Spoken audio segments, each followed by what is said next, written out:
ইনকিলাব জিন্দাবাদ স্লোগানে উত্তাল এখন ভারত। ককরোচ পার্টির আন্দোলনের কারণে সংসদ ছেড়ে পালিয়েছেন মোদি। আল্লাহর গজব আসতে বেশি দিন সময় লাগে না। এই মোদি কত শত শত মসজিদ বন্ধ করেছে, মুসলমানদেরকে নামাজ পড়তে দেয় না, মাদ্রাসা বন্ধ করে দিয়েছে, মুসলমানদেরকে কোরবানি পর্যন্ত করতে দেয় না এই মোদি। আলহামদুলিল্লাহ, আল্লাহর গজব এত তাড়াতাড়ি আসবে এটা কল্পনাও করি নাই। আমার তো টেনশন হয় এবং আপনারাও ভাবতেছেন এমনিতেই জুলাই মাস চলে।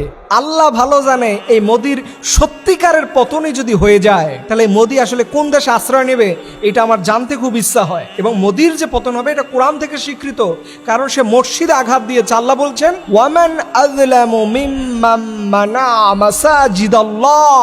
ওর চাইতে বড় জালিম কে হতে পারে যে আল্লাহর ঘরে আঘাত করে? আর মোদি এটা করেছে। কোরআনের কথা, যারা মসজিদে আঘাত দেয় তারা জালিম, আর জালিমদের দুনিয়াতে আল্লাহ তাআলা পরাজিত করবেনই করবেন ইনশাআল্লাহ। মনে রাখবেন, এই মোদি আসার পরে ভারত দিনে দিনে বিশ্বের মানচিত্র থেকে নিচে নামতেছে। তাদের অর্থনীতিতে এত পরিমাণে দুর্নীতি, পরীক্ষার প্রশ্নপত্রে দুর্নীতি, আসলে এমন কোনো সেক্টর নাই। এবং ভারতের রুপির মান প্রতিনিয়ত নিচে নামতেছে। এটা আজ থেকে 15 বছর আগে যেই জায়গায় ছিল ওখান থেকে অনেক নিচে নামতেছে। এটা কেন হচ্ছে? আসলে দুর্নীতিগ্রস্ত কোনো ব্যক্তিবর্গ ক্ষমতা আসলে পরে এটাই হবে, এটাই রেজাল্ট, স্বাভাবিক। আর সবচেয়ে বড় কথা হচ্ছে একজন মূর্খ মানুষ আসলে এত বড় একটা দেশকে ব্যালেন্স করতে পারবে না। আর যার মধ্যে থাকবে বিদ্বেষ, এই মানুষটা মুসলমানদেরকে 4 পয়সার দাম দেয়, অথচ সে তার দেশের নাগরিক। পৃথিবীর ইতিহাসে আছে কোন দেশের নাগরিকরে সংখ্যালঘু হওয়ার কারণে তার উপরে জুলুম করে? এটা আপনি শুধু ভারতে দেখবেন। আজকে যে ভারত বড়াই করতেছে তাদের মিসাইল নিয়ে, তাদের মহাকাশ গবেষণা নিয়ে, তাদের পরমাণু নিয়ে, এটা কে আবিষ্কার করছে?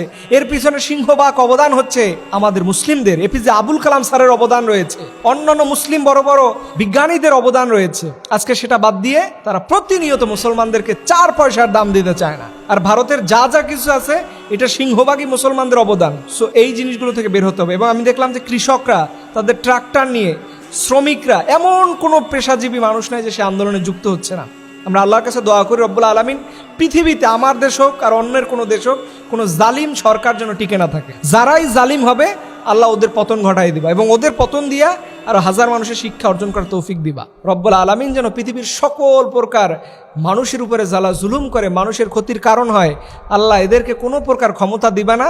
ওদেরকে দুনিয়া থেকে লাঞ্ছিত আর বেইজ্জতি করে দুনিয়ার জমিন থেকে বিদায় করে দাও। সকল আমেন।